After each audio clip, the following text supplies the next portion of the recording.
Welcome into PressBox Live. I'm Stan the Fan Charles of PressBox and PressBoxOnline.com. We're brought to you today by the company that has the expertise and technology to make your home substantially more energy efficient, comfortable, and even virus-free. That is AJ Michaels Heating and Air Conditioning in Baltimore and Annapolis at ajmichaels.com. We're also brought to you by my friends at the Costas Inn. And you'll hear more about them a little bit later on. Also want to tell you that now is a great time to make your your baseball bets and your regular season and college football bets with Superbook Sports. Superbook is the most trusted name in Vegas, and now you can use promo code StanCharles23 to score up to $250 with their first bet bonus. Win or lose, they will match your first bet up to $250 with promo code StanCharles23, all one word with no spaces. If you visit superbook.com for terms and conditions, and if there is a gambling problem, call 1-800-GAMBLER. You see them on the screen. They're with me each and every Monday. One is the old 2%er, left-hander Ross Grimsley, who's smiling with his hat on. Sure. And the other is the old 99%er. He tries 99% harder than anyone else. He's our managing editor at PressBox, Luke Jackson. I start with you, Ross, because you've been in the game for so long. Let's pick up at the point where we were a week ago. The Orioles hadn't quite gotten eliminated yet. They had lost the first two. And then subsequently on Tuesday night, lost game 3 and were eliminated in 3 straight games. Are we that surprised by that, Ross? Where the young team doesn't show up totally? Yeah, I somewhat surprised. I thought they would play a little bit better, but being a young team, even they won 100, like we talked about before. They won over 100 games. Then I think all the teams that won 100 games are eliminated now, if I'm not mistaken. But being a young team, you just didn't know how they were going to react to the playoffs, and that was something that, it happens. The guys, they go in and think they have to do more than they have to do, and it ends up taking away from their effectiveness. We saw that with the pitching. Guys weren't able to, make quality pitches enough. And they'd done that all year, a lot of them. And I think that comes from the fact that you tried to do and make better pitches than you had to make, and you ended up making terrible pitches. And Texas took advantage of that. Who is a really outstanding hitting team? I mean, they don't strike out a lot. They put the ball in play. They do a lot of little things. And when you're not able to make pitches consistently, get ahead in the count, or make pitches that when you're ahead that look like strikes but aren't, and get guys to chase. They weren't able to do that, and took its toll. Ross, before I bring Luke into the equation, I've told this story several times, and you'll pardon me if you've heard it. It was the question I asked Al Bumbry about the 83 team, about whether or not they won in 83 because they wanted to sort of show up Earl and show Earl that they could win. And he said, that's total BS. Yeah. Because the reason we won in 83 is we were pissed off at how it ended in 82, how it ended in 79. In other words, can you talk about or quantify in some way a team that is better and better, and then they get more pissed off and feed off of that pissed offness? Is that at play? Oh yeah, I can tell you a story about getting beat by Oakland when I was with the Reds in '72. Yeah, we had the best team man for man, but Oakland played better. They made the plays, they made the pitches, but then we had a game out in Scottsdale against them. I mean, in spring training. 25 years later. Oh, okay. 20 years later. And we still wanted to kick their ass. I'll never forget that. A lot of the same guys, we're not going to let them beat us again. We can hardly walk on the field, but you get that adrenaline. But does a team get more hungry when it's bitterly taken away from them? Well, I tell you, when you're the better team, man for man, and Yeah. you get beat, you go, we shouldn't have ever got beat. I mean, that's like in '74 with when I was with the O's, we played against Oakland in the playoffs, and there was a lot of close games. We got beat 2-1 the last game. I think it was 2-1 or 3-2, something like that.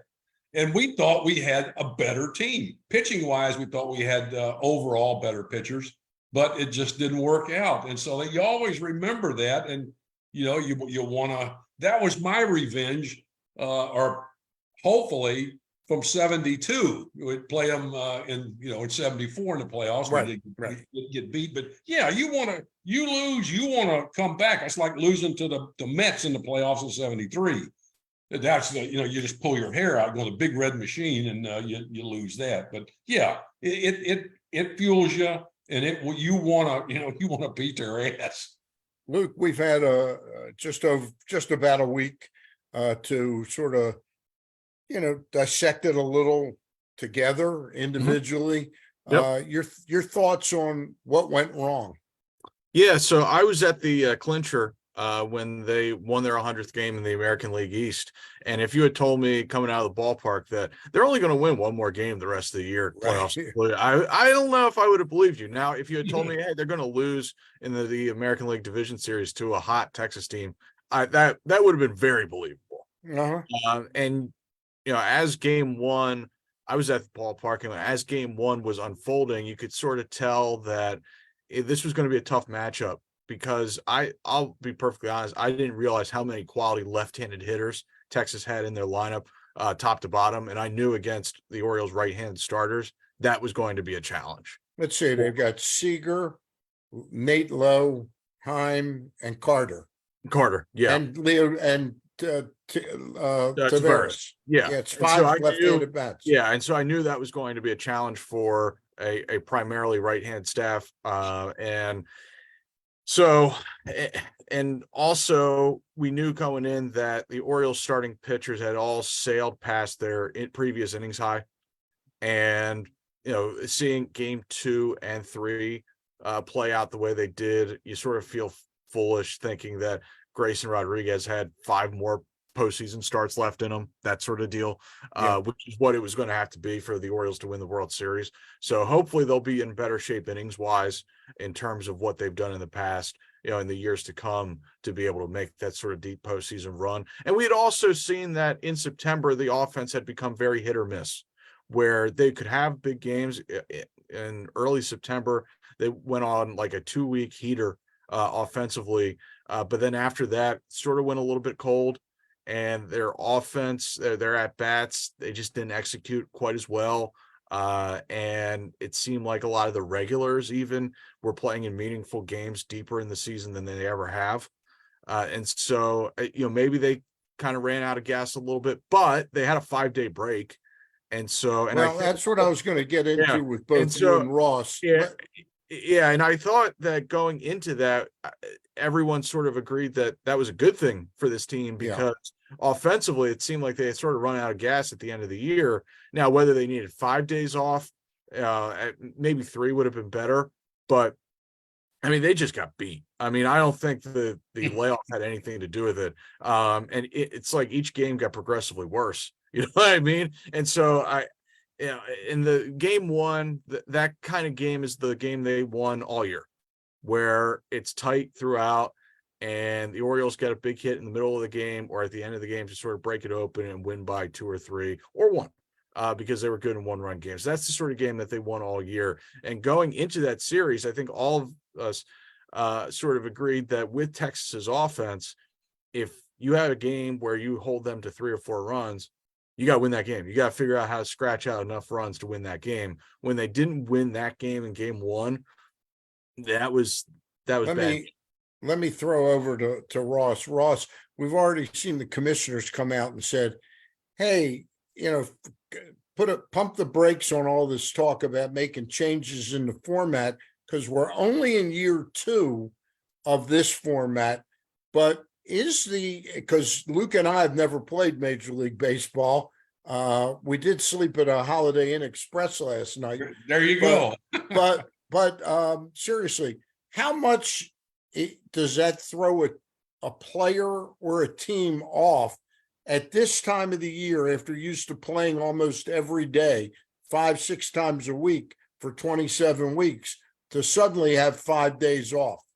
Well, if you want to have a built-in excuse, there it is right there. And if you start Okay. thinking that, you're not gonna, Well, we're not thinking of it beforehand. We're now analyzing. Well, no, I mean, because it's that's 2 what, years and you've had, I think, 5 teams bumped off that had the best exactly. records. But my whole thing is, I went 21 days without pitching one time toward the end of my career, and then I got a start. So over that 21 days, I can sulk, which I wasn't happy, but I stayed ready because I was going to get an opportunity and I wanted to be ready for it. And if I did and did well, then I would get a chance again. And that's what happened. So I learned early in my career that, again, that's an easy excuse to make. And you built it in. So if you mess up, well, it's the layoff that did it. And Right. that's not true. If you prepare yourself and do things along the way, but if you've never experienced that and no one has ever told you what to do over that period of time to stay ready to get the opportunity, then you don't know. But that's an easy excuse. And I heard a lot of guys, and as a coach, I heard that a lot. And I'm going, guys, you need to be ready when you get your opportunity. It's just an excuse that that you can use. So the commissioner has said, hey, this is 2 years, but we're going to talk about it at the end of this. Luke, have you thought of what a better solution might be that's equitable to everybody? And do you think they'll automatically pull the rug on this format by next year? No, I don't think they will. I mean, it doesn't seem to have affected the Astros each of the past 2 years. Is there a way you could probably eliminate an off day on the front end or the back end for whoever wins? Like, the Rangers won, or all these teams really won 2 straight, and then they had 2 days off. And so you're thinking, for the team that, is fortunate enough to advance, that's the other thing. The team that doesn't have to bye still has to beat a good team 2 out of 3 to get to that spot. So it's not like they're playing that wild card series just for fun and they're going to advance no matter. They still got to win those games, and the teams that have a bye don't have to worry about that. So, I am on as of right now, once, more years go by, we'll have a little more of a sample size. I lean more toward Ross right now, that it seems like a very convenient excuse right now. Whereas, and I also want to say this, at least this year, I don't really think there was much difference, if at all, between these teams that won 100 plus and 90. You know what I mean? If you line up the Phillies roster and the Braves roster, they're pretty much the same for me. And by the NLDS, I think the Phillies roster might have been a little bit better. I think their lineup was a little bit deeper. Yeah. And they missed Harper for the first 60 days. Yeah. And Trey Turner really struggled at first to adjust to Philadelphia, it seemed. And then, you look at the Dodgers roster. I mean, especially their rotation. Like, is anybody surprised that their rotation wasn't up to snuff come playoff time? No. Like, I don't think a lack of a layoff would have helped in that regard. I mean, their game 1 starter was a Clayton Kershaw, who at this point is, a shell of his former self. And then the other team got knocked off was, we already talked about the Orioles. So, and we knew that, there were some flaws to the Orioles that could be exposed in the postseason, in the sense that they won in the regular season based on depth and less so on top end stars. And top end stars playing like top end stars is what tends to win in October, and that's what you've seen in Philadelphia in particular, and Texas. I just think it's a little bit of an excuse right now. And that Orioles Rangers series, going in, was there a huge difference between the rosters? Like, the Rangers had the better offense. If you just looked at the lineups and said which of these teams won 101, just based on the lineups, you would probably say Texas. Right. The Rangers had a better the Orioles had a better run prevention team, but the Rangers scored a lot more runs throughout the regular season. So, I don't know. I just think it's an excuse right now. And sometimes there isn't as much of a difference between a 100-win team and a 90-win team as it may seem just on the surface. Let me, before we duck back in and talk a little bit about the Orioles and where we think they may need to go, let me tell you about the Costas Inn. They have been around for over 50 years. They're located at 4100 North Point Boulevard. Guys, let's raise our hands if we had a good meal last Monday night at the Costas Inn. Both hands. And Ross, you and I knew it was the Costas Inn we were going to. Oh, yeah. Oh, yeah. My friend Luke went to Pappas after watching all these ads for the Costas Inn. I guess it shows he really pays attention. Anyway, the bottom line is we had a great meal. Ross and his family had crabs, Yes. large crabs. They didn't have any extra large that day. We knew Didn't that need in 'em. advance, but they were pretty tasty and pretty meaty. Luke had the crab cake and I had the pork chops. So you can get whatever you want there. They've got everything from hamburgers to salads to great soups. They've got, like we say, the steamed crabs, the crab cakes, the crab soup, and there's specials every single night of the week, Monday through Friday. Check it out, the Costas Inn. It's one of my favorite places to go. And by the show of hands, I think it's one of Luke's and one of Ross's favorite places to go. And again, the family atmosphere was terrific. We highly recommend the Costas Inn. All right, now back to this. And let's come full circle in the remaining time we have this week and talk a little bit. Luke, I'll start with you. I know Mike Elias wasn't going to come out and in his closing press conference say, boy, we got to have a better pitcher than Ryan Baker and Jake Webb in next year's playoffs.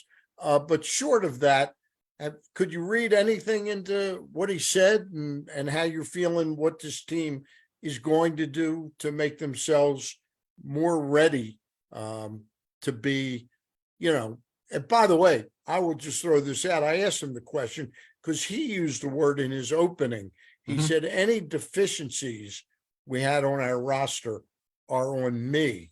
Right. And I wonder, my larger question is, were those deficiencies not part of the financial landscape that they had to deal with?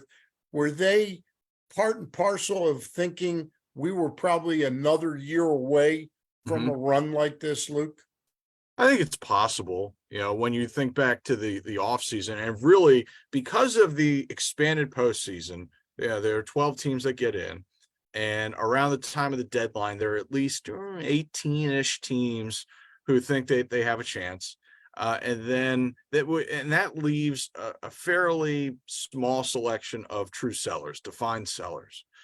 And among those sellers, there really aren't that many quality starting pitchers that are available at the deadline. And because of that, I mean, you look at the starters that were moved at the deadline, it was like Montgomery, Flaherty, Scherzer, and Verlander. That might have been it. And two of them were contract deals. Right. We're moving contracts. Who would eat the contract? Yeah, right. And because of that, I don't know if you can necessarily bank on addressing starting pitching needs at the deadline anymore. I think that has to be addressed in the offseason, first and foremost, when you have more time to sort of sift through what your available options are, because once you get to the deadline, you might not have many available options. So back to your point, which was originally, when they were putting this team together last offseason, did they think that they were on the brink of this kind of season? And if not to interrupt you, they had won 31 or 32 more games in 2022, adding 18 more wins like they did this year. That means in 2 years they won nearly 50 games more than they did, which is historic. Yeah, I mean that's unprecedented. So to your point, I think it's absolutely possible that instead of taking a bigger swing last offseason, they took a more measured approach because they weren't 100% sure exactly what they had.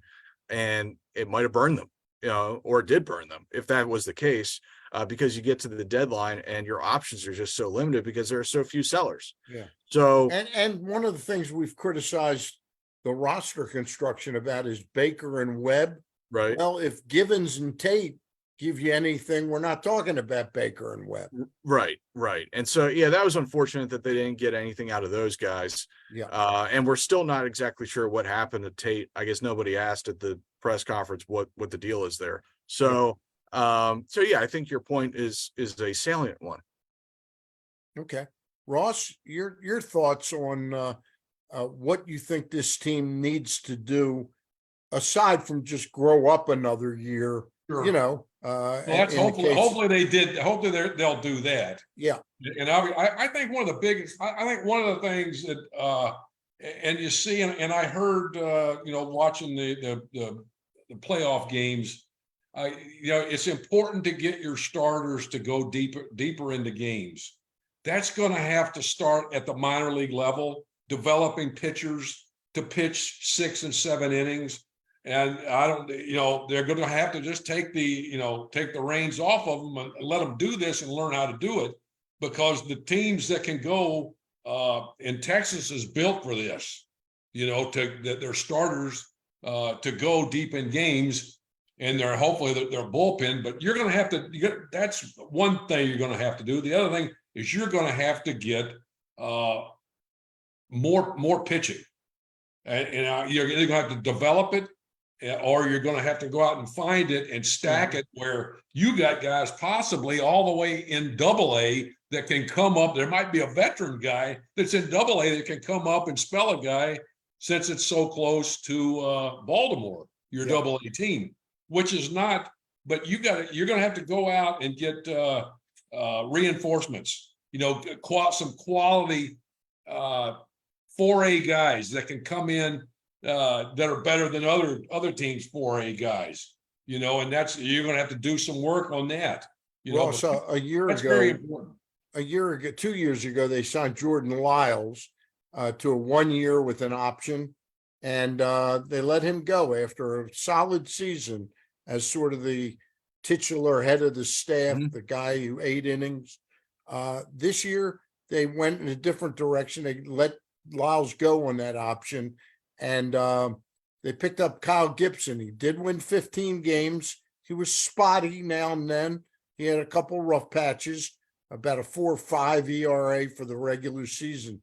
Is he back? Would you want him back, or are you saying you got to do better than him? Well, if you can do better, but this is a guy that's obviously, you look at the guys, they got 16 guys arbitration eligible.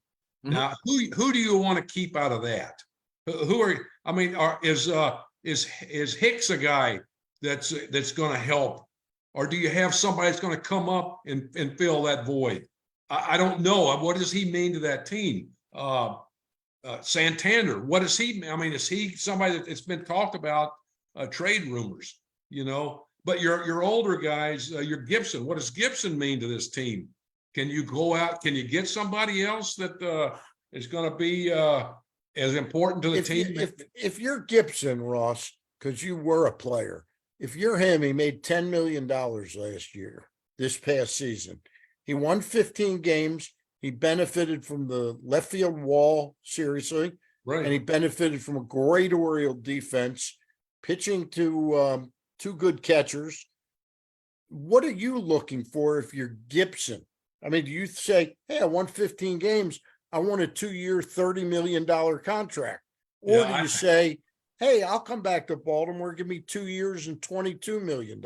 It's all a matter of what the organization wants to pay out. I'm curious. I'm asking it from the other end. Oh yeah, no, I'm going.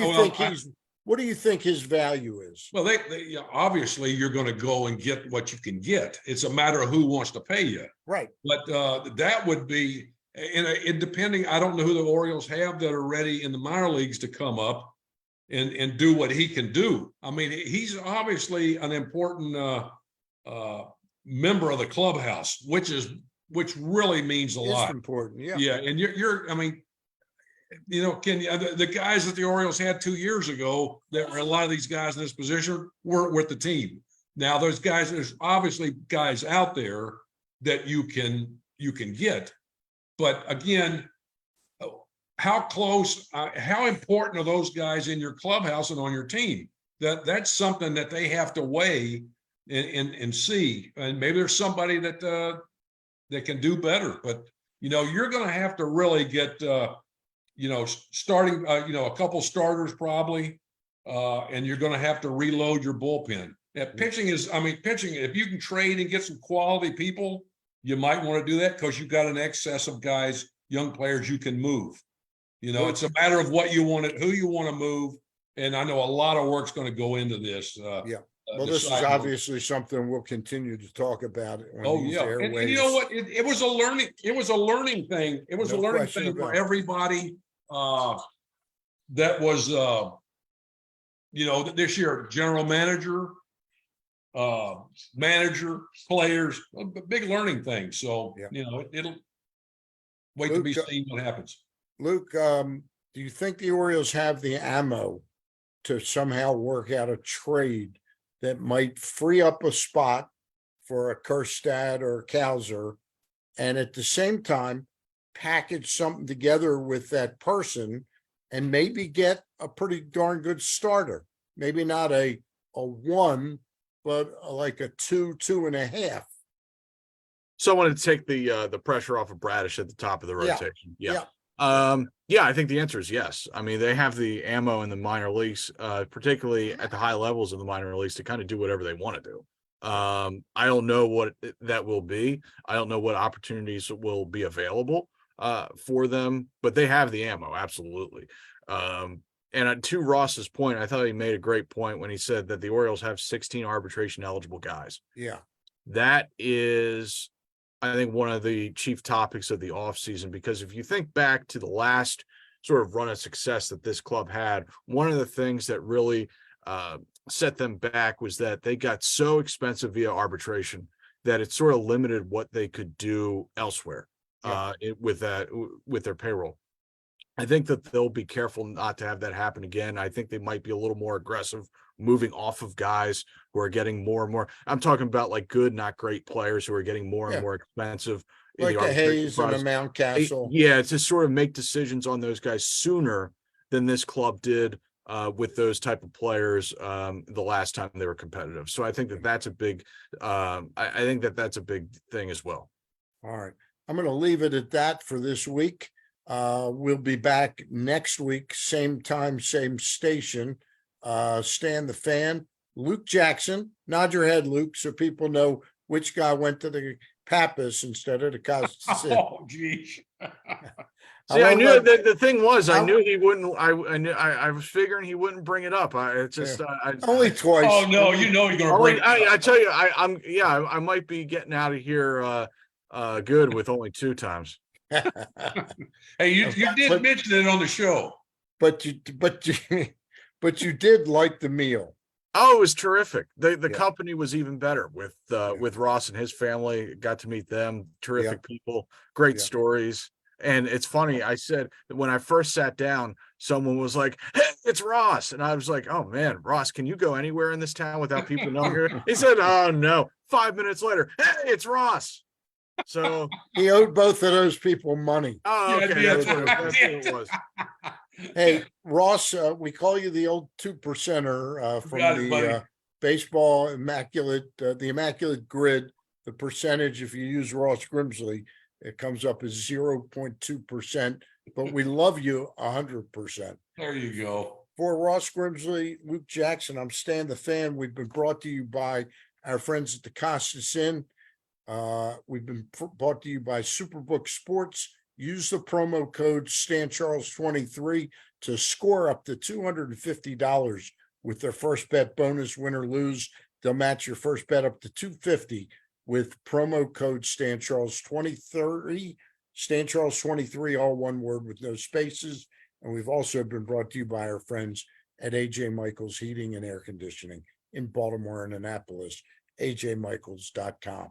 I'll see you guys next Monday. We've got a couple other pieces of business. Luke, you're going to hang on with me, right?